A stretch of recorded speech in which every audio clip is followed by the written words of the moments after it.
the growing anti-government demonstrations across Kenya. Crowds are rallying in another day of protests which have been sparked by a controversial bill that would have raised taxes on essential goods. As you see there, police in Nairobi have been firing tear gas and rubber bullets trying to disperse demonstrators. Now, this all comes a day after President William Ruto agreed to withdraw his proposals to increase taxes. He's meanwhile ordered soldiers to quash the protests, but organisers say that move is illegal. They accuse his government of widespread corruption, which has made lives very difficult. Well, let's speak to our correspondent, Zein Basravi. He joins us now live from downtown Nairobi. Zein, I literally just watched you take off your tear gas mask there. We've been seeing these pictures of clashes between protesters and police, arrests. Talk us through the situation on the streets right now.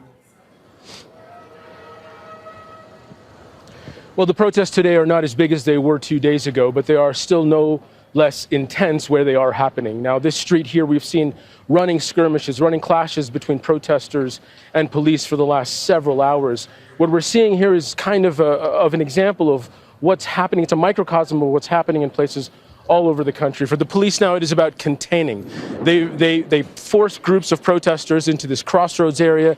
They've been taking up a position in these crossroads and firing tear gas down multiple streets to try to contain where the protesters move to and how far they can get. Now the police are moving on to a different area down this street, and they'll be doing the same thing in other areas to try to disperse the protesters, contain and disperse.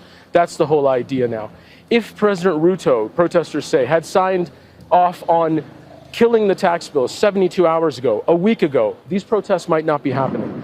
But the decision he made, the concession, has come too little, too late. And it has not gone far enough, and it has come at the cost of too many young lives. The protesters we've been speaking to are still very angry, still very frustrated.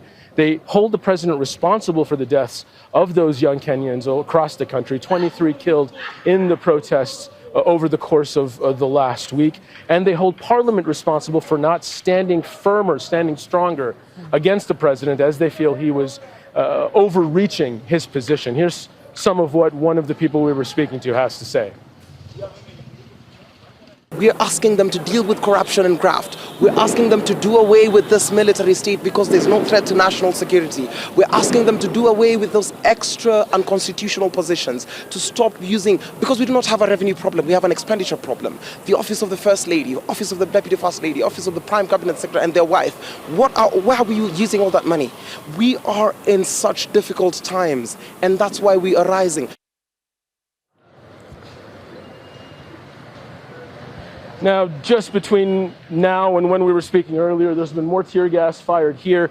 As you can see, there's been a great deal of property destruction. Protesters are angry. They've knocked over kiosks, but there is still a sense of peaceful protest here. The police stopped and grabbed a protester. Every time that happens, the rest of the crowd starts chanting and pleading, really asking them to let him go, and the police kind of just let him go. And there are times where there is calm. The police and the protesters and the journalists are all sort of milling around each other. And then there's a flare-up, there's an ebb and flow, there's some tension, and then people scatter and there's clashes once again. So it is a strange, peaceful, calm, tense, sometimes volatile street movement that is happening here. We spoke to one woman and we put a question to her. We said, is it enough that he has signed off on killing the tax bill? And she said, no, the anger is now too great. And the president simply killing the tax bill has not gone far enough. The people here on the streets, young Kenyans, say that the only thing that will calm them down now is if the president steps down. They want change. They want a change in the presidential leadership, and they want a parliament absent of what they described as corrupt parliamentarians that do not have their interests at heart. Indeed, we are hearing from them that this movement will continue. Zein Basravi there for us on the streets of downtown Nairobi. We'll let you get away from that tear gas, Zein. Thanks very much. Make sure to subscribe to our channel to get the latest news from Al Jazeera.